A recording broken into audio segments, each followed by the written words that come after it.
So one of my recent reels blew up, and in this reel I was talking about how you can directly add tree elevations in Photoshop. But due to the lack of time, I was obviously not able to talk about how you can actually properly use trees for your elevations and sections, and how much emphasis they create when they are added to your elevations and sections. So hello guys, I'm Shashank and you're watching me on Stancreates YouTube channel. So in today's video, we're going to talk about how you can properly use trees in your elevations and sections. And make sure to stick around the end of the video because I've got a surprise for you all.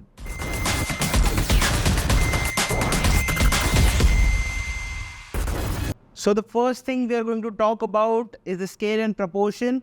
So whenever we talk about scale and proportion, it means whenever you are adding a tree near your building in Photoshop, make sure it's proportionate.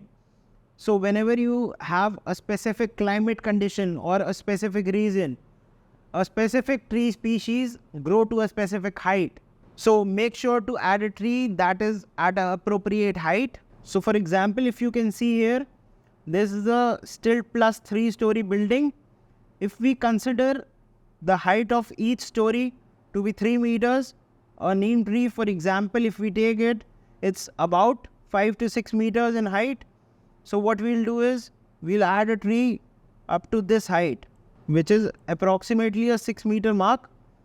Obviously, it doesn't need to be accurate because tree is an organic substance and it can outgrow its 6 meters reach.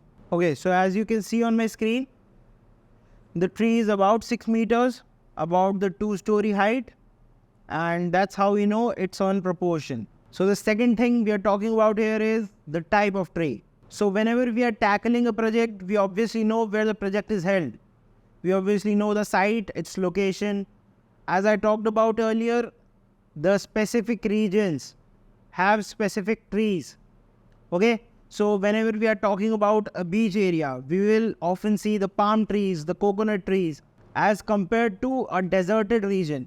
You would see trees with much less foliage. So whenever you are tackling a project, make sure to choose the right type of tree and place it near your building. One tip I'll give you is on Google, you can simply search the type of trees that are locally available in that region, and you'll get a big list of trees that you can use. So the third and the last thing we're going to talk about today is the graphical style.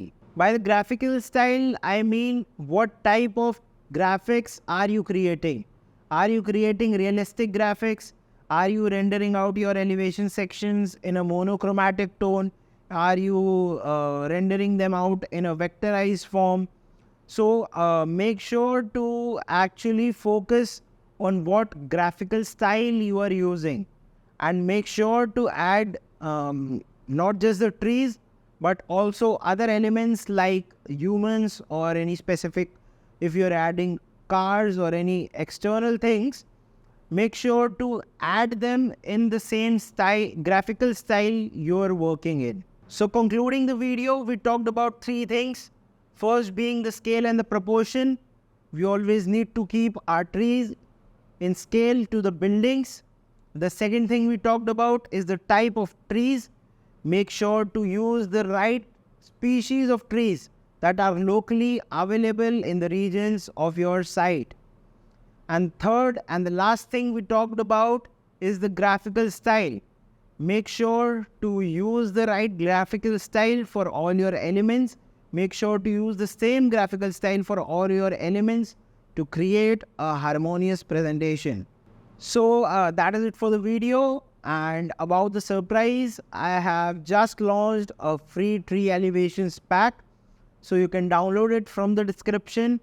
Also, there is an extended version of it which has 31 different types of trees.